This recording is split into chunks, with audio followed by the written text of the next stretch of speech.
காலத்தின் போராளி பேட்டை இஸ்மாயில் என்று நெல்லை மாவட்ட மக்களால் அன்போடு அழைக்கப்பட்டவர் முகமது இஸ்மாயில் சாஹிப் என்ற காயிதமில்லத். காயிதமில்லத் என்ற பட்டத்திற்கு அரபு மொழியில் 2 சொற்கள் கூறப்படுகின்றன. ஒன்று காயிதே. காயிதே என்றால் வழிகாட்டி, சாபிக் என்றாலும் வழிகாட்டி தான். ஆனால் இதற்கான பொருள்கள் வேறுபடுகின்றன. உதாரணமாக, ஒட்டகத்தின் முதுகில் ஏறி அதை வழி நடத்துபவருக்கு பெயர் சாயிக்.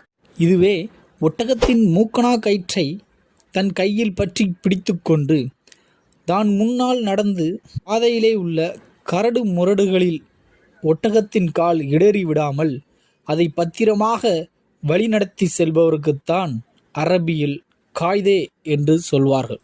இவ்வாறு இந்தியாவில் முஸ்லிம் சமுதாயம் எந்தவித கரடு முரடுகளிலும் இடறி விடாமல் சமுதாயத்தின் மீது வீசப்பட்ட இழிவான பழிச் சொற்களையும் தாங்கிக் கொண்டு சமுதாயத்தை வழிநடத்தி சென்ற தலைவர் காயிதமில்லத் இஸ்மாயில் சாஹிப் ஆவார்.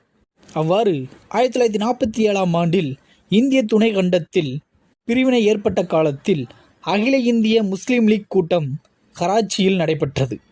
அதில் முகமது இஸ்மாயில் சாஹிப் காயிதமில்லத் பேசியதாவது: ஒன்றாக இருந்த நாம் இன்று வெவ்வேறு நாட்டினராக ஆகிவிட்டோம்.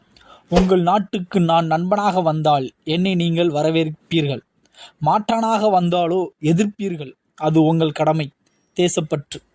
இதுவேதான் என் நிலைமையும். இந்தியா உங்களை நண்பனாக கருதுகிறது. மாறாக நீங்கள் நினைப்பீர்களானால் நானே முதல் எதிரி என்று கர்வமாக சொல்லி உரையாற்றியுள்ளார். மேலும் 1962இல் சீன ஆக்கிரமிப்பின் போதும் 1965ஆம் ஆண்டு இந்தியா பாகிஸ்தான் போர் மூண்ட போதும் தனது தாய்நாட்டின் பற்றினால் தனது ஒரே மகனை நாட்டின் பாதுகாப்பிற்காக இந்திய இராணுவத்திற்கு அர்ப்பணிக்க முன்வந்தவர் காயிதமில்லத்.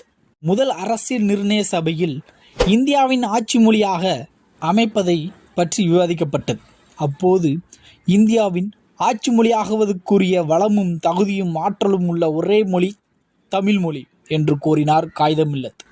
இவ்வாறு இந்தியாவில் ஆட்சி மொழியாக இந்தி அமைவதை எடுப்பிலேயே எதிர்த்த தமிழர் காயிதமில்லத் மற்றும் டி.ஏ. ராமலிங்க செட்டியார் ஆவார். இவ்வாறு காயிதமில்லத் என்ற பட்டத்திற்குரிய சிறந்த வழிகாட்டியாக திகழ்ந்தவர்.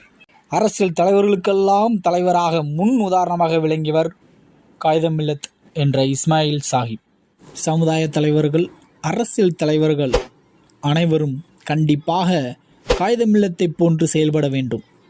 அப்படி செயல்பட்டால் மட்டுமே இக்காலத்தில் ஒரு சிறந்த சமுதாயத்தையும் ஒரு சிறந்த நாட்டையும் உருவாக்க முடியும்.